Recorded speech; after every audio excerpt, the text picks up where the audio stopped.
मित्रों नमस्कार। आप सभी का एक बार पुनः हार्दिक स्वागत है हमारे इस चैनल लक्ष्य टू द पॉइंट पे। जैसा कि हम प्राचीन भारत के इतिहास को लेकर के चल रहे थे, प्री एग्जाम्स को ध्यान में रखते हुए उसी कड़ी को हम आगे लेकर के चल रहे हैं।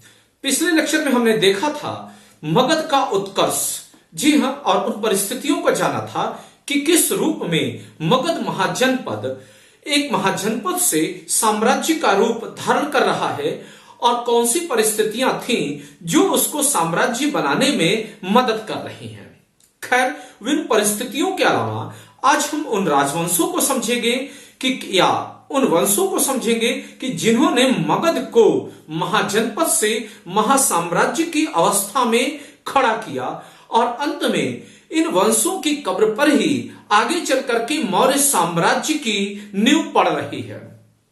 तो जब हम इन वंशों को देखते हैं तो जो हमारे इतिहासकार जिन वंशों को स्वीकार करते हैं कि मगध के उत्थान में इनका ही महत्वपूर्ण योगदान था, वे थे हर्यक वंश, शिशुनाग वंश और नंद वंश। और हमारे इतिहासकारों ने जो साक्ष्य प्रस्तुत किए हैं और या फिर जो प्राप्त हुए हैं हमें अलग अलग समय में, वह यही निष्कर्ष निकालते हैं कि नंद जनपद के या यूं कहा जाए नंद वंश की कब्र पर ही मौर्य साम्राज्य की नींव पड़ी थी।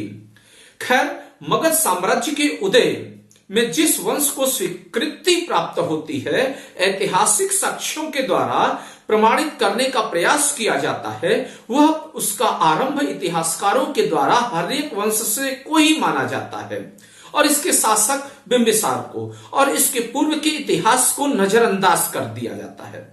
अब प्रश्न है कि इतिहास साक्ष्य में कौन से साधनों को स्वीकार किया जाता है। जब हम इतिहास साक्ष्य की बात करते हैं, खासकर प्राचीन इतिहास की, तो इसके दो प्रमाण होते हैं। एक है पुरातात्विक, जो चीजें हमें प्राप्त हुई हैं उनके जरिए हम इतिहास की पहचान करते हैं, या उन शासकों के या उस दौर के रीति रिवाज की, और या फिर इतिहास लेखन की जरिए। तो जो हम इतिहास लेखन की परंपरा को देखते हैं तो भारत में इसकी कोई स्पष्ट नीति नहीं थी और आरंभिक दौर में इन्हें हमें साहित्यिक प्रमाणों के रूप में जो चीजें दिखाई देती हैं उसके जरिए ही हम प्राचीन भारत के इतिहास को समझ सकते हैं, क्योंकि हमारी कोई स्पष्ट ऐतिहासिक परंपरा, इतिहास लेखन की परंपरा नहीं थी।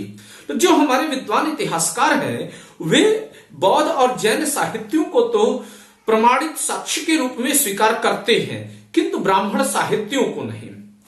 अब इसके आगे एक और बड़ी विडंबना खड़ी होती है कि आखिर क्या कारण है कि ब्राह्मण साहित्यों को नजरअंदाज कर दिया गया और बौद्ध और जैन साहित्यों को ही स्वीकार किया गया।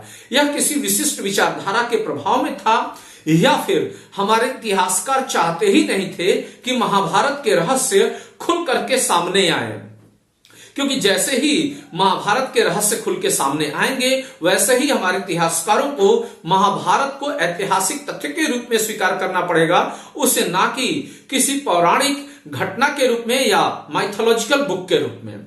फिलहाल आखिरकार हमारे इतिहासकार क्या यह बता पाने में सक्षम हैं हर्यक वंश को पढ़ा करके कि मगध की स्थापना की थी किसने, और जब तक मगध की स्थापना की जानकारी नहीं हमें प्राप्त होती है तब तक उसके उत्थान को भी नहीं समझ सकते हैं। तो आज हम उस मगध साम्राज्य की जड़ में जाते हैं और मगध महाजनपद की नींव की तलाश कर रहे हैं, और उसकी तलाश में जिस पहले वंश का पता चल रहा है वह है बृहद्रथ वंश। और इसके बारे में हमें साक्ष्य कहां से प्राप्त होते हैं, तो ब्राह्मण साहित्यों से प्राप्त होते हैं, ना कि बौद्ध और जैन साहित्यों से, क्योंकि बौद्ध और जैन साहित्य काफी परवर्ती हैं। तो ब्राह्मण साहित्यों की जब हम बात करें तो इसके बारे में दो महाकाव्य रामायण और महाभारत में इसका स्पष्ट जिक्र है कि मगध महाजनपद की जो स्थापना है वो किए थे वसु के पुत्र बृहद्रथ। जी हां, वही बृहद्रथ जो कि जरासंध के पिता हैं। मगध की राजधानी क्या है, तो आप सभी को पिछले लेक्चर में भी बताया था और आप सभी जानते हैं कि आरंभिक दौर में दो राजधानी थी, पाटलिपुत्र और राजगृह। तो राजगृह को राजधानी बनाने का काम इसी बृहद्रथ के पिता वसु ने किया था, जिसका हमें जिक्र वाल्मीकि रामायण के बालकांड से प्राप्त होता है। बालकांड में साफ साफ लिखा हुआ है कि जो गृहवृज है उसकी स्थापना वसु ने की थी, आजकल जिसे हम राजगृह के तौर पे या मौर्य काल में राजगृह के तौर पे जानने लगे थे। तो गृहवृज की स्थापना वसु ने की थी और यह 5 पहाड़ियों से घिरा हुआ है। आज भी आप चाहें तो राजगृह में जाकर इसकी लोकेशन को तलाश सकते हैं। बृहद्रथ काफी प्रतापी राजा थे और आगे चल करके इनके बेटे जरासंध भी उस महाजनपद के प्रतापी शासक हुए। बृहद्रथ ने अपने बेटे जरासंध का विवाह किया था मथुरा नरेश कंस की बहन से। जी हां, कंस को तो आप जानते ही होंगे, कृष्ण के मामा। तो जैसे ही कंस की प्रामाणिकता स्वीकार हो जाती है, वैसे ही कृष्ण की भी प्रामाणिकता, ऐतिहासिक प्रामाणिकता स्वीकार हो जाती है। वह वंश सुरसेन वंश था या सुरसेन महाजनपद था जिसकी राजधानी मथुरा थी। खैर, जरासंध का क्या हुआ? जरासंध को महाभारत के युद्ध में मारा। किसने मारा? तो कुरुवंश यानी हस्तिनापुर के शासक धृतराष्ट्र के भतीजे भीम ने इनकी हत्या कर दी। फिलहाल आगे चलते हुए यह महाजनपद आगे बढ़ा और कुल मिलाकर के आगे कई ऐसे ब्राह्मण साहित्य प्राप्त हुए जिसमें कि इस वंश के राजाओं का जिक्र मिलता है। यदि हम मत्स्य पुराण को देखें तो इसके 32 शासकों का जिक्र मिलता है। वहीं जब हम उठाते हैं विष्णु पुराण को तो इसमें 21 शासकों का इसके जिक्र मिलता है जो क्रमवार तरीके से मगध की राजगद्दी पर बैठे। अब देखते हैं कि मगध जो महाजनपद है इसका अंतिम शासक कौन था। यहां किस किस अंतिम शासक की बात कर रहे हैं? तो बृहद्रथ वंश की शासक की बात कर रहे हैं। तो इसके अंतिम शासक रिपुंजय थे। जी हां, रिपुंजय की हत्या करके उनके ही मंत्री पुलिक ने अपने बेटे को मगध की राजगद्दी पर बैठाया। पुलिक और उसका बेटा लंबे समय तक शासन नहीं कर पाए क्योंकि मगध जो नरेश पुलिक हैं यानी कि जो जिन्होंने रिपुंजय की हत्या की थी, इन्हीं के राजदरबारी ने इनकी हत्या कर दी और हत्या करके इनकी अपने बेटे बिंबिसार को वहां की राजगद्दी को सौंपा।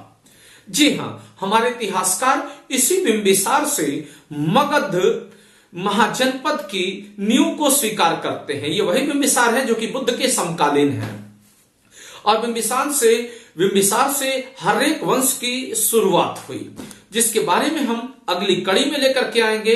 खैर, फिलहाल इतना तो आप समझ ही गए होंगे कि बृहद्रथ वंश के होने के साक्षी प्रमाण हैं। यह बात अलग है कि बहुत सारे प्रमाण नहीं हैं। तो बहुत सारे प्रमाण तो हर एक वंश के भी नहीं है, बहुत सारे प्रमाण तो शिशुनाग के भी नहीं है। और बृहद्रथ वंश के प्रमाण खास करके जरासंध को आप सभी ने सुना होगा कि मल्लयुद्ध में भीम ने मारा था।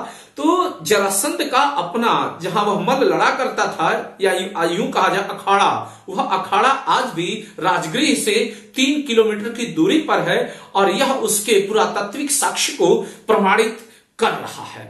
फिलहाल आप समझ गए होंगे कि किस प्रकार से मगध की नींव पड़ी थी और आगे चल करके इसी बृहद्रथ वंश की कब्र पर हर एक वंश पनपा या बिंबिसार ने एक नए राजवंश की शुरुआत की। इसके लिए अगली कड़ी का आप इंतजार करें। तब तक के लिए धन्यवाद। उम्मीद करता हूं कि आप सभी को प्री का यह कॉन्सेप्ट समझ में आ गया होगा और यदि आ गया है तो चैनल पे लगातार बने रहें ताकि हम इतिहास को वृहद और विस्तारित रूप से पढ़ सकेंगे और कई सारे मिथ्याओं पर से पर्दा हटाते हुए हम इस कड़ी को आगे लेकर चलेंगे। तब तक के लिए धन्यवाद।